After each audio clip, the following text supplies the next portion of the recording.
decisions and government policies affect many things in the nation and gives insight to how such a government will be evaluated. That said, Nigerians and the oil and gas community are still in shock following the back and forth surrounding the halt in the selling of Mobil Unlimited assets to Seplat. The transaction is still in limbo despite it being initiated since February this year. Regulators and even the presidency have been given conflicting and somewhat confusing information on the deal. And so joining me from Lagos, Nigeria is Ajibola Kamo, investment analyst with Nairametrics. So it's beautiful and it's nice to have you join us, Ajibola, on Business Edge, even as we look at this confusing situation, if I could put it that way. Thank you so much for having me. So the way we see it, there seems to be a breakdown in communication between the organs of government, because the federal government says he has approved the sales of that asset to Seplat. And in the conflicting reports, what we heard was that status quo remains and they declined the sales of that asset. So tell us, why would there be some sort of contradictory statement coming from the same body where they have two organs? All right, so I mean, the presidency, well, the minister of, because Buhari as this position as the president of Nigeria, also doubles down as the minister of petroleum.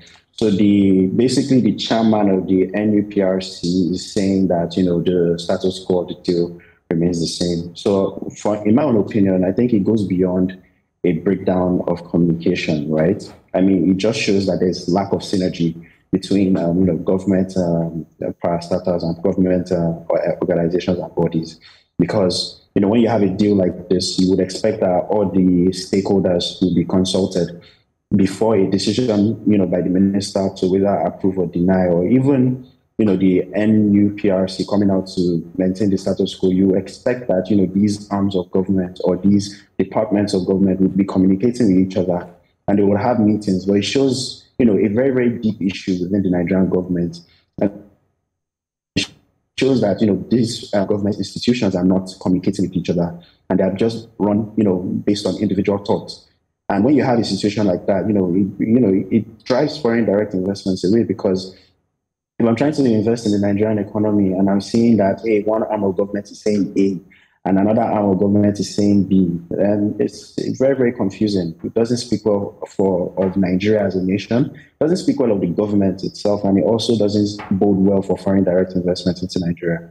And this actually brings me to the next question. Now, is there a possibility that this deal being stalled could affect other transactions with Nigeria? Because we also have other deals involving the Internal Oil Corporation and IOCs. And also, could this be the reason for the divestment, the leading of the divestments into these firms? Well, I mean, to the first question, yeah, of course, it's going to be a little bit, because, when you're dealing with international oil companies, they see what's going on within the economy and what the regulations is, because everybody, you have to go through regulation before you can do business in Nigeria, right? So, of course, it's going to stall because, right now, all those other companies, if there's any deal going on, they would literally be telling, the Nigerian companies that are trying to take over these IOCs, they'll be telling them one simple thing. Hey, the regulation is not clear for now. Let's review this, say next year or next 2 years, stuff like that. So, of course, it's going to cause significant delays, right? And, on that other question, I believe so. It's going to really affect, Nigeria's standing, right, in the international body. And, in the long run, I believe that, the government needs to do more in regards to, ensuring that the conversation is straightforward and that all these problems like ambiguous laws and whatnot are actually clear, and the stakeholders are consulted and these people's minds are put at rest. All right. Now, the NNPC GMD came out in a statement to lament the liabilities due to Nigeria as a result of environmental degradation caused by oil production in the country. So in some way, could this also have contributed to the halt in the deal?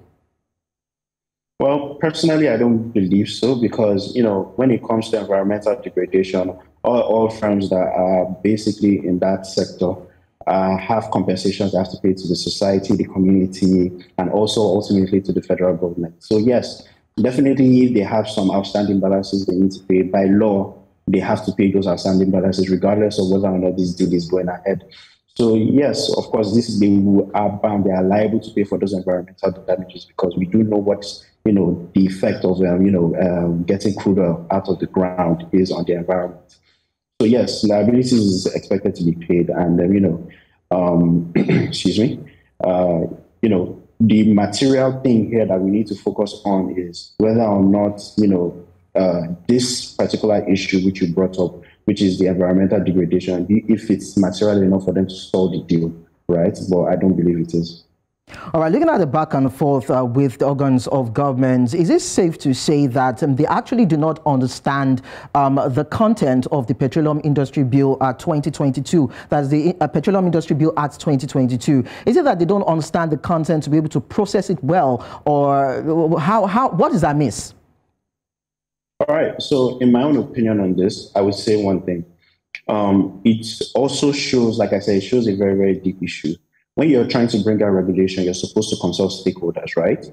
And for the fact that, Seplat, maybe, made a bid to consult the stakeholders, and then, we're having these two conflicting informations coming from, the minister and the NUPRC, it shows that these stakeholders, Seplat and the likes, are not even consulted, right, in these decisions. They are not even carried along when this Petroleum Act was actually created. And it's quite disappointing because you would expect that stakeholders are consulted before you bring out laws, right? And it gives this particular situation reminds me of, the Cryptocurrency Act that came out from the SEC as a draft regulation. It shows, again, same thing, not consulting the stakeholders that are already operating in the space before you bring out laws. I mean, how would you bring out a law without even consulting the people that you're trying to? It doesn't speak well, So beyond that, I don't blame them, but for now, I expect that they will take a back seat. And of course, this will have a very, very negative impact on, the Nigerian economy as a whole, because right now we're actually struggling. OPEC has given us a quota and we're falling far behind this quota. And what's the reason for this? Simple and short, oil theft. And the only way we can ramp up, production of oil is for investments to come into this space. And this kind of issues, you would expect that to be the last thing that will come up, especially when, our rainy day funds account is literally less than it's literally less than $500,000. And, we're seeing the FX crisis in the whole nation. You would expect that the government will sit up and actually try and address this kind of issues and expect, foreign investments and deals in the space to go on, free flow. But, it shows that, we're not ready to go. And, as they say, an investment in a space without a place with a country with no regulatory clarity, it just means that it's a nation that's not ready to grow. And unfortunately, it shows Nigeria is not ready to grow. Well, that's a big one coming from you there. But then before I let you go, I'd like to understand, is it even right in the first place? Is it legal in the first place to have a sitting president of a country also double as the Minister of Petroleum? Well, to this question, I'll say this. Well, according to the Constitution, there are two sections, but I'll stick specifically to section 138. It says that the president shall not, during his tenure of office, hold any executive office or paid employment in any capacity whatsoever. So that's a contravention. Petroleum is more or less an executive role, right? And this is what is in the Constitution. However, some people can also argue that being the fact that, the president has still not been removed from this role since he took power and made himself the Minister of Petroleum in 2015, then it's kind of completely illegal. But again, what is going on with the Petroleum Act is the same thing that is going on with the Nigerian Constitution. And what is this? Ambiguous laws that are open to several interpretations, right? And when, ambiguous laws that are open to several interpretations, it creates a point whereby there's like a Wild West where there's literally a lack of checks and balances. And, that's the situation we have it today. So on that regard, I'm not going to comment on whether it is legal or not. But I hope these facts that are provided to you guys would, help the viewers make their own decision regarding that. I believe you me.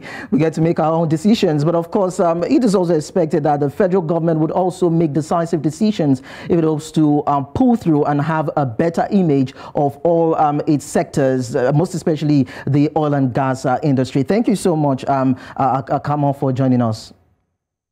Thank you for having me. Well, ExxonMobil's move to exit Africa's largest crude producer mirrors the growing tendency among international oil companies to discontinue their stakes in offshore operations in the country and plow their investment elsewhere. But then the conflicting reports coming from the organs of government involved even makes the sales to Seplat dodgy to business communities. So I think it's about time to just put the acts together and give us a decisive and, of course, a focused information when it comes to dealings like this, so that we don't get confused. All right, let's quickly go on another short break, and when we return, we'll take you through women in business. Do stay with us.